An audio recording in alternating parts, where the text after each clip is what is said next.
आणि मग चंद्रकांत दादा पाटील ते असं म्हणाले, असं ऐकलं की अमित शहानी शिवाजी महाराजांवरती एक पुस्तक लिहिले 500 पानाचं, आणि ते वाचलं तर संजय राऊतांना चक्कर येईल.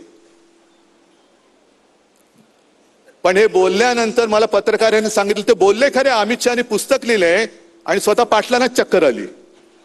अरे काय बोललो आपण, अमित शहा लिहिणार आणि शिवाजी महाराजांवरती चक्कर येऊन पडले तिकडे चंद्रकांत पाटील. काय बोलताय, काय लिहिताय?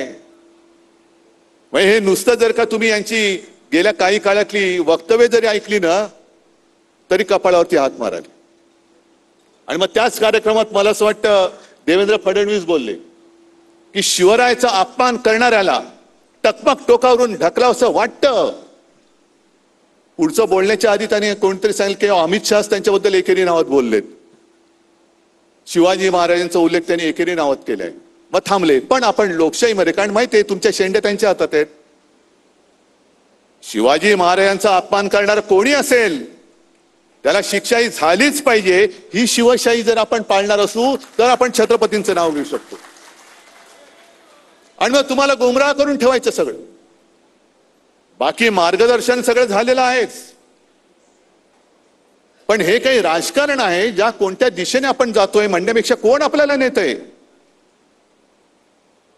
मला आठवत आहे, आपण ते शिवसेना प्रमुखांचं फटकारे व्यंगचित्राचं पुस्तक जर का पाहिलं तर त्याच्यात एक व्यंगचित्र आहे, आणि ते व्यंगचित्र असं आहे 1978 सालचं, म्हणजे जनता राजवट असेल. पुन्हा परतीचा प्रवास सुरू झाला आणि व्यंगचित्र असं आहे, मला वाटतं संजय ते उद्या परवाकडे सामनात मुद्दामून छापा. पंतप्रधान मोरारजी देसाई होते गुजरातचेच, त्यांनीच त्यावेळेला तो नरसंहार केला होता मुंबईमध्ये, मराठी माणसावरती बंदुका चालवल्या होत्या. ते असे उताराकडे चाललेत आणि एक बोट धरले एका महिलेचं, त्याच्यावरती लिहिलेले लोकशाही आणि पुन्हा परतीचा प्रवास, म्हणजे मोरारजी देसाई पंतप्रधान त्या लोकशाहीचं बोट धरून खाईमध्ये चाललेत. पुन्हा परतीचा प्रवास तिकडेच चाललेला आहे. तेच चित्र, तोच काळ तसाच्या तसा आज आहे की नाही एवढं मला तुम्ही सांगा. म्हणजे आपण जी काय अपेक्षा केली होती त्यावेळेला अपेक्षा केली होती आणीबाणी नको म्हणून, ज्याने आणीबाणी लादली त्या इंदिराजींना संपूर्ण देशाने शिक्षा दिली, जरूर दिली.